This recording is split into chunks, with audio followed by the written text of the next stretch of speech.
to show you the way. Let's start with a concept that many of us are probably employing on a daily basis repeatedly throughout the day.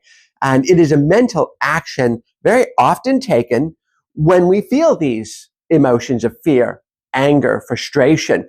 And it is what we call a spiritual bypass. The spiritual bypass is an avoidance mechanism. It is a technique that we use in our human form to not have to deal with or face the difficult work in our lives. And what this is a gravitation away from the creative, positive, life-giving parasympathetic nervous system and back over to the autonomic fight, flight, or freeze part of our nervous system. We want to go away from that autonomic system, fight, flight, fear, and get into that parasympathetic way of being, which allows us to be creative, to live a fuller, freer, bigger life for ourselves. So the spiritual bypass is a way for our intuitive, impulsive response to keep us in a comfort zone. It keeps us in a zone of habit